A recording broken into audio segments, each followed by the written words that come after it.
Hello, my name's Beige Master and I am a sidestepping scrub. But don't worry, I'm actually a lot better now, and I've got to the point where I reckon I'm in a position to help you new players up your sidestepping game. Now if you're holding out for Tekken 8, stay to the end because I'll explain why this is super important. So let's step right into it.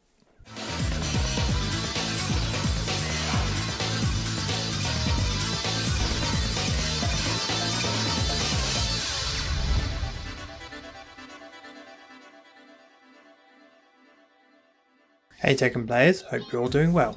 First of all, apologies for the lack of uploads over the past few weeks.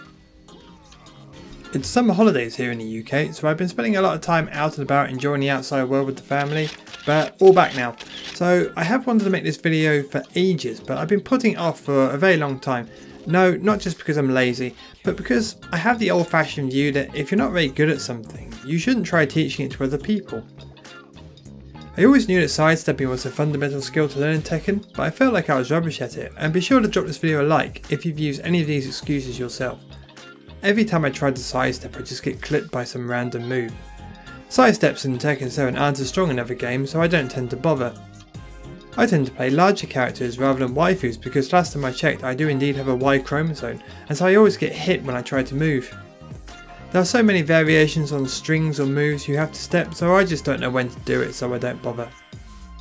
Hopefully throughout the course of this video all of these points will be addressed in some way, shape or form, but really they're just forms of copium, and by the end of the video I'll convert you to use more sidestepping in your game plan. Now before I go on, let me just be super honest and upfront with you. I said I was a sidewalking scrub, and I still put myself in that category, and it's something I myself am trying to improve as it's probably my weakest part of my Tekken fundamentals. So if you want to watch probably the best video out there when it comes to sidesteps and sidewalks, I would highly recommend IMOP's video, which I'll link to, and also JDCR's video, who is literally probably the best in the world at Tekken movement. And I'll also include Peter Meyer's video. However, the upside is because I'm still learning, hopefully I can explain and teach you guys and girls who are struggling, and hopefully I can keep this relevant to new players. So in summary, this will be a very general guide for new players, and I won't get into the super high level details such as which strings you can step or exactly when you should sidewalk. See, this is why I'm just getting started to the idea of moving sideways. As always, I'll talk about the why and not just the how, and with sidesteps, the why is very important to get your head around, and it will really help you unlock your sidestepping journey. Also, there is a difference between sidestepping and sidewalking, which I'll go into later, but for now I just want to keep it to general lateral movement. Right then, so with all that intro done, let's get on to the why you should sidestep. Okay, so in case you weren't aware, Tekken is a 3D fighting game. And no, this doesn't just mean you can stick the virtual camera anywhere in the environment, it means that you can not only move backwards and forwards, but also left and right, into the foreground and background. I know this is really obvious, but I think you need to really let it sink in. That movement is not only back and forth, but also left and right. So, simple thought experiment, what do you think would happen if you played a match and literally didn't backdash at all? Well, if you've ever played with your back against the wall, then you know exactly how that feels, and it's pretty damn horrible. Well, if you never ever sidestep, then that's basically how you're playing Tekken, because you're not using this additional movement that you could be using to evade certain situations. Let's look at this in the most extreme way with Brian's back one. So, first watch this, and now watch this. So if you try to think of sidestepping on a par with backdashing, and hopefully you'll start to see and understand why it's potentially so strong, and why it's something every Tekken player should work on if they want to improve. In addition to this, there are certain matchups and moves that are all out broken if you never sidestep. To name a few, Negan's strongest moves are very linear, so if you never step then he's pretty much all out broken. As I point out in my anti-Hoang guide, Ho is ludicrously strong close up and once he gets started, but his approach tools are all very weak to sidestepping. This is also true for a lot of Alice's FTT AWSB FTMA game plan. Shoutouts to that plus Salami, which will get spammed a lot of in the low ranks. And finally, probably most relevant to new and casual players, the Kazuya matchup. This is Kazuya's 50-50 from a wave dash. I've set the timing to do them randomly. First of all, I'll just try to guess with either standing or ducking.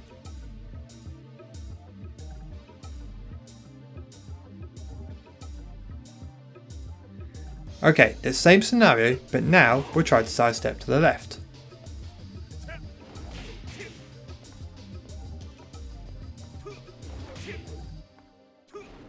So in certain matchups, if you never sidestep, then you're facing basically a broken opponent. So in short, the reason why you should learn to sidestep is that if you never ever step, you're restricting yourself, a bit like if you play with your back against the wall. And the second reason, certain characters and matchups are simply broken if you never sidestep.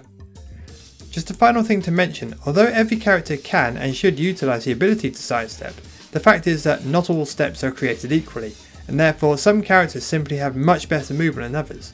This is something I really noticed when I started to play Negan, as I noticed straight away that I was much more likely to step around certain attacks compared to my other characters who generally tend to be a bit bigger.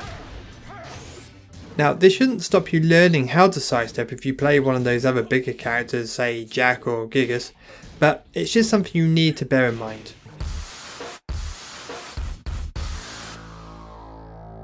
Okay, so the simple and short answer is, if you tap up or down once, you'll step.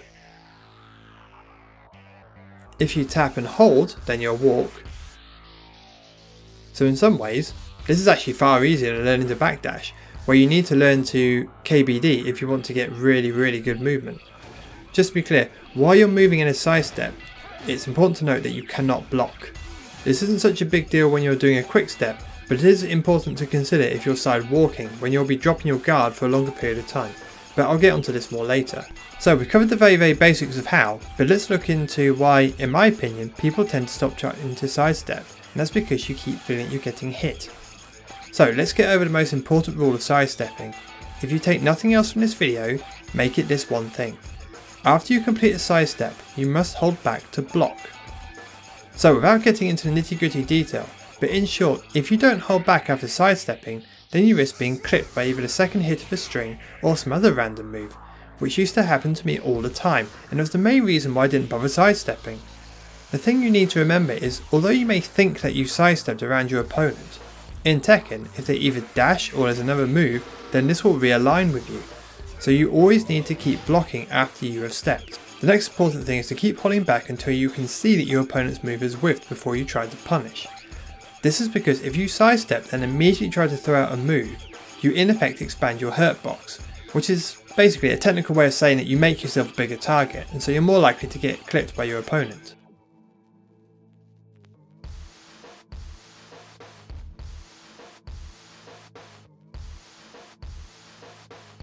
So in summary, the general strat you want to do is sidestep, block, confirm your opponent's moves as whiffed, then punish. Now all that sounds straightforward, but bear in mind with this many characters, moves and online lag, this can be very difficult to do. Let's have a look at some real world examples to show how this works.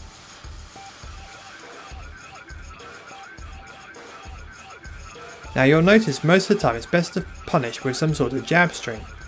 This is because your jab is your fastest move, and so you're more likely to be able to punish your opponent's whiffed move.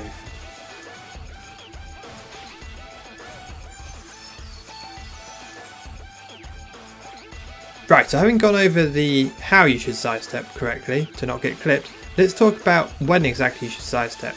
So again, if you swap the word sidestep with backdash, you'll see there's no definitive way or time you should move sideways or backwards. That's just part of the beauty of Tekken with giving players so much expression.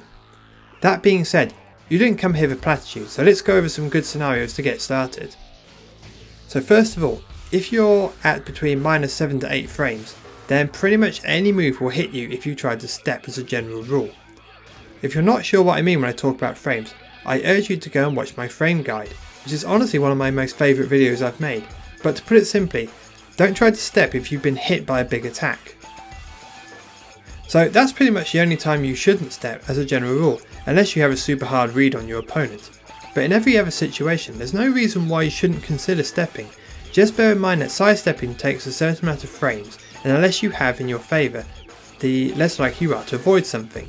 Also bear in mind that if you step too often, and your opponent clocks onto this, they can start to use homing moves which will catch you sidestepping. But that's just part of the mind games when you're in a match. So let's look at some general examples. Most down forward ones are either very safe on block or have a second follow-up hit. So if you throw out a down forward one, you probably have enough mental advantage to try to stepping.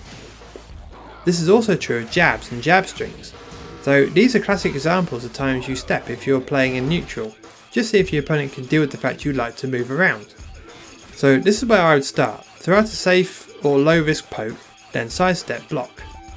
Either you'll just block their counter attack and you can punish it if it's unsafe, or even better, you'll punish their whiffed attack. So that's when things are up close and personal, but another good time to include movement is when you're at more or less at range 2 to 3, which is about here.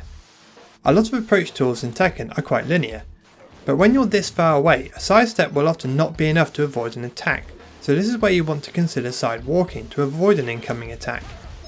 This is very matchup specific though, I will need to bear that in mind, but let me show you the difference between King and Armor King. So look what happens if you sidestep duck Armor King's approach tools.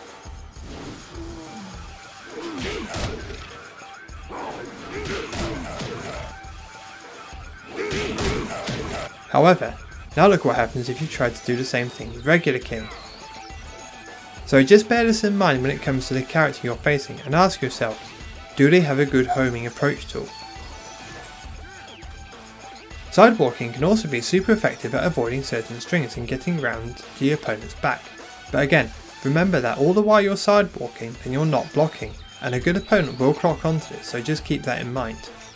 So in summary, sidestepping and sidewalking is a bit like backdashing. It can be used to get out of pressure, or it can be used proactively to set up whiff punishes, or it's just a great way to make you a harder target to hit, but it takes practice, and it's something you'll just have to learn as you go along. Thanks all for watching. I hope this helped you to start learning how to sidestep in Tekken. Although we still have a few months to go before Tekken 8 is released, most of the pros who have played the Tekken 8 CNT have all said that sidesteps are seriously buffed in Tekken 8, so it's definitely a skill you should practice and have ready for your toolkit ready for when Tekken 8 is released. If this video has helped you, please drop it a like to help the YouTube algorithm witchcraft, and be sure to subscribe for more content to help new and upcoming players. Thanks guys, and I look forward to seeing you in the next one.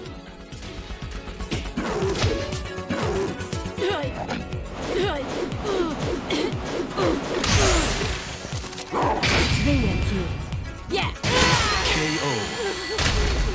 You win.